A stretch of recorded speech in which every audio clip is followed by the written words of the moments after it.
जय हिंद दोस्तों। सरकार रिवीजन माहौल चल रहा होगा। I hope you all are happy और खुश होके पढ़ रहे हो। Okay sir, chapter number 15। और सर जिस तरह से आप लोग मेरे को बहुत अच्छा लगता है सर, आप लोग जिस तरह से डिमांड करते हो कमेंट बॉक्स के अंदर कि सर जल्दी से रिवीजन लेक्चर लेके आओ, हमको पढ़ना है। आई रियली फील गुड कि यस आप लोगों को ये लेक्चर्स हेल्प कर रहे हैं। और सेकंड थिंग आपकी डिजायर भी है बहुत अच्छे से सारी चीज़ों को कवर करने की और फास्ट में रिवीजन करने की। तो सर ये जज्बा कायम रखिए, क्योंकि सर जुनून है तो सर माहौल भी बनेगा और हमारा जो गोल है, हमारा जो ऑब्जेक्टिव है वो भी अचीव होगा। तो सरकार असेसमेंट अंडर जीएसटी, सर ध्यान दीजिए सेक्शन 59 ने लिखा है self assessment. Every assessee shall self assess the tax and shall pay the tax and he will file the return on self assessment basis. Okay sir, section 59 provisional assessment. मान लो अगर कोई SSC, ध्यान देना बेटा बहुत इंपॉर्टेंट पॉइंट है ये, अगर कोई SSC is unable to determine the value of supply and rate of tax, ध्यान देना वैल्यू ऑफ सप्लाई और रेट ऑफ टैक्स में अगर इशू है तो ही प्रोविजनल असेसमेंट है।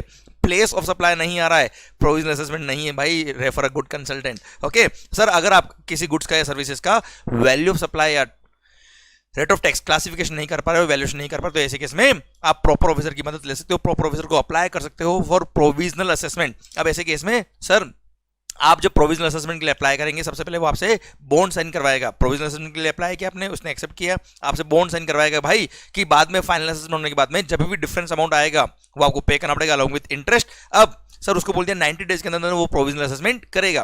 क्लियर, आपको बॉन्ड या बॉन्ड साइन करना पड़ेगा अलॉन्ग विद द सिक्योरिटी या श्योरिटी जो भी प्रिस्क्राइब करेगा सीबीआईसी। ओके सर, अब उसने प्रोविजनल असेसमेंट एक बार कर दिया, मान लो ₹1000 इज द टैक्स का अमाउंट मान लो सर। अब सर क्या हो गया, ऑर्डर पास हो गया, आपने 1000 के हिसाब से टैक्स पे किया। अब जब आप सप्लाई करेंगे उन गुड्स को, जब तक फाइनल असेसमेंट नहीं होता है तब तक जो प्रोविजनल असेसमेंट में अमाउंट फाइनल हुआ उतना आपको पे करना पड़ेगा। अब सर डॉक्यूमेंट्स, इंफॉर्मेशन या एक्सप्लेनेशन कुछ भी चाहिए ऑफिसर को फॉर फाइनल असेसमेंट, वो आपको देना पड़ेगा, कॉपरेट करना पड़ेगा, सारी इंफॉर्मेशन डॉक्यूमेंट रिकॉर्ड वगैरह प्रोवाइड करने पड़ेंगे। ओके सर, सबको मद्देनजर रखते हुए, सबको स्टडी करने के बाद उस डिपार्टमेंट का ऑफिसर क्या करेगा, फाइनल असेसमेंट करेगा। फाइनल असेसमेंट का टाइम लिमिट दे रखा है उनको 6 मंथ का, कि 6 महीने के अंदर उनको फाइनल असेसमेंट करना पड़ेगा। जिस दिन प्रोविजनल असेसमेंट हुआ उसके 6 महीने के अंदर फाइनल असेसमेंट करेगा।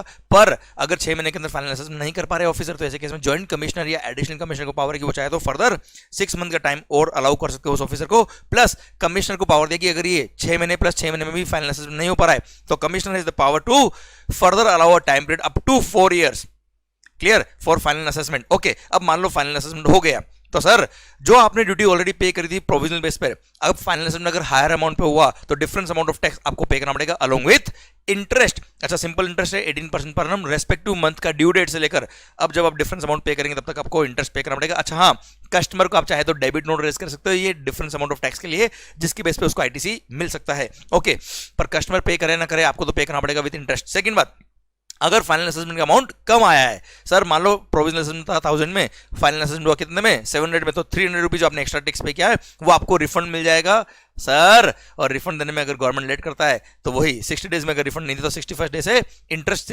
6% पर annum। अच्छा, एक बात ध्यान रखना बेटा, यहाँ पे रिफंड जो मिलेगा it is subject to doctrine of unjust enrichment, मतलब refund will be allowed only to the person who has borne the burden of extra tax, नहीं तो consumer welfare fund. Section number 61 scrutiny of return, sir जो भी self assess करके आपने return submit किए, department के पास power है कि वो डिटेल में वेरिफिकेशन कर सकता है, चेकिंग कर सकता है। अब सर वो क्या करेंगे, सेलेक्टिव बेस पर कुछ रिटर्न्स का ज्यादा जोश में आता है, गला खराब हो रहा है सर डिटेल में, पर फिर भी हम तो रहेंगे जोश में, क्योंकि सर सीए हमारा जुनून है, केवल सिलेबस नहीं है। ओके सरकार, स्क्रूटनी ऑफ रिटर्न, जो भी आपने रिटर्न सबमिट किए हैं डिटेल में उनका वेरिफिकेशन करेंगे, चेकिंग करेंगे सेलेक्टेड बेस पर। अब उन्होंने अगर डिटेल चेकिंग वेरिफिकेशन किया, उसके लिए कोई नोटिस इशू किया आपको, तो जो भी इन्फॉर्मेशन डॉक्यूमेंट रिकॉर्ड या एक्सप्लेनेशन मांगा है वो आपको प्रोवाइड करना पड़ेगा। अब सर ये इन्फॉर्मेशन वगैरह जो आपने दी है उससे वो सेटिस्फाइड है, मतलब officer is satisfied, adequate information अगर आपने दी है तो ऐसे केस में वो प्रोसीडिंग को ड्रॉप कर देंगे। पर अगर उनको लगता है कि मामला गड़बड़ है तो ऐसे केस में डिपार्टमेंट के पास पावर है कि वो चाहे तो सेक्शन नंबर 65, 66, 67, 73 या 74 का कोई भी एक्शन ले सकते हैं। 65 मतलब ऑडिट कर सकता है डिपार्टमेंट आके, डिपार्टमेंट ऑफिसर आके। 66 सर चार्टर्ड अकाउंटेंट या कॉस्ट अकाउंटेंट जो स्पेशल ऑडिट करते हैं वो करने का ऑर्डर दे सकता है सर। 67 सर्च सीजर इंस्पेक्शन का ऑर्डर दे सकता है। 73, 74 शो को नोटिस सर्व करने का पावर है बेटा। क्लियर माहौल। सरकार 62 कहता है assessment of non filer of return, you are registered in GST. हमने रिटर्न चैप्टर के लास्ट में पढ़ा था, you are registered in GST section 46 कहता है अगर आपने रिटर्न ड्यू डेट पर सबमिट नहीं किया तो डिपार्टमेंट के पास पावर है कि वो आपको एक नोटिस इशू करेगा और नोटिस इशू करके बोलेगा with in next 15 days return submit कर देना। अब अगर उस 15 डेज में भी आपने रिटर्न सबमिट नहीं किया तो ऐसे केस में ये सेक्शन नंबर 62 का पावर अराइज हो जाता है ऑफिसर के पास, एंड ऑफिसर के पास पावर है कि वो चाहे तो अवेलेबल इन्फॉर्मेशन डॉक्यूमेंट रिकॉर्ड के बेस पर अपना बेस्ट जजमेंट यूज करके असेसमेंट करेंगे। और ध्यान रखना बेटा इन्होंने अगर बेस्ट जजमेंट असेसमेंट किया है वहां पे आपको कोई आईटीसी नहीं मिलेगा, क्योंकि आईटीसी मिलने के लिए फोर्थ कंडीशन क्या थी सेक्शन नंबर 16 सबसेक्शन 2 में, रेसिपिएंट ने अपना रिटर्न फाइल कर दिया होना चाहिए। रेसिपिएंट ने रिटर्न फाइल नहीं किया, बैंड बजने वाली बेटा आपकी। सर अब वो बेस्ट जजमेंट करके असेसमेंट ऑर्डर पास करेंगे और वो असेसमेंट ऑर्डर जो होगा सर अब उस पर प्रोसीडिंग चलेगी। पर यहां पे एक ऑप्शन और दिया आपको कि अगर ये best judgement assessment order pass होने के 30 दिन के अंदर अगर एसएससी वैलिड रिटर्न सबमिट कर देता है और जितना भी टैक्स ड्यूज वगैरह उसका बाकी था, टैक्स इंटरेस्ट वो पे कर देता है, लेट फाइलिंग फी पे कर देता है, तो ऐसे केस में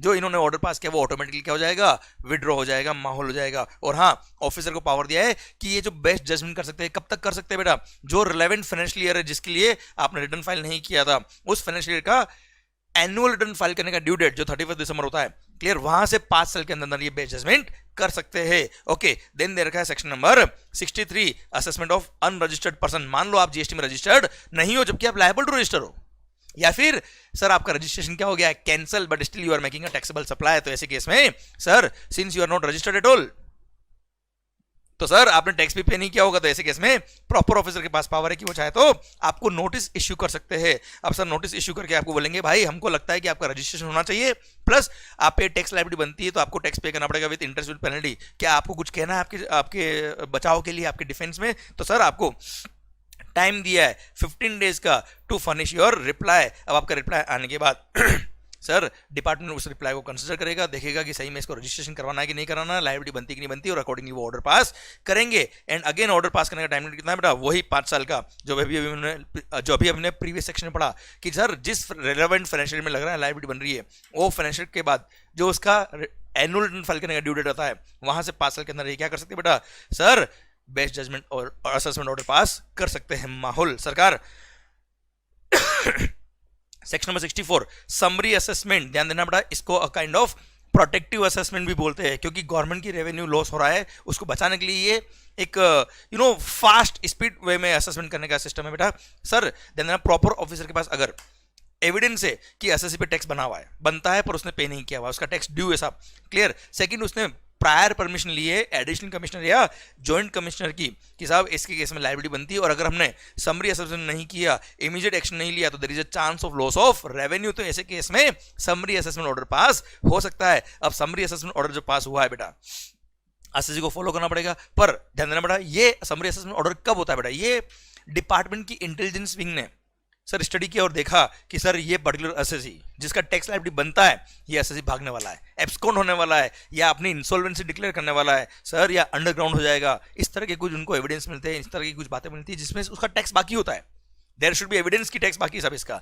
तो ऐसे केस में इमीडिएट फास्ट एक्शन है, समरी असेसमेंट ऑर्डर फटाफट पास किया सो दैट एसएससी से रिकवरी शुरू हो पाए, क्लियर। पर अगर आपने समरी असेसमेंट ऑर्डर पास कर दिया और उस एसएससी ने जॉइंट कमिश्नर या एडिशनल कमिश्नर को अप्लाई किया, भाई ये क्या कर दिया, तो वो लगता है मैं भाग जाऊंगा, मेरा देश मेरी मिट्टी छोड़ के मैं भागूंगा, ना हो पाएगा। और उसने प्रूव कर दिया कि भाई ऐसा कोई केस है ही नहीं, मतलब there was no need of this summary assessment, और अगर उसने प्रूव कर दिया कि this is wrong, this step taken by department is not correct, तो ऐसे केस में एडिशनल कमिश्नर या जॉइंट कमिश्नर चाहे तो उस ऑर्डर को विड्रॉ कर सकता है। सेकंड केस, अगर जॉइंट कमिश्नर या एडिशनल कमिश्नर खुद को लगता है कि नहीं यार गलत हो गया है, समरी असेसमेंट ऑर्डर का स्टेप नहीं लेना चाहता, तो वो on his own motion withdraw कर सकता है समरी असेसमेंट ऑर्डर को। पर ध्यान रखना सर, इन दोनों केस में जब भी समरी असेसमेंट ऑर्डर विड्रॉ होता है तो it shall be immediately followed by section number 73 और 74, मतलब क्योंकि देखो लायबिलिटी तो थी एसएससी की बेटा, there was an admitted liability की इतना लायबिलिटी बनता है सर, तो ऐसे केस में समरी असेसमेंट ऑर्डर छोड़ दिया है, पर सर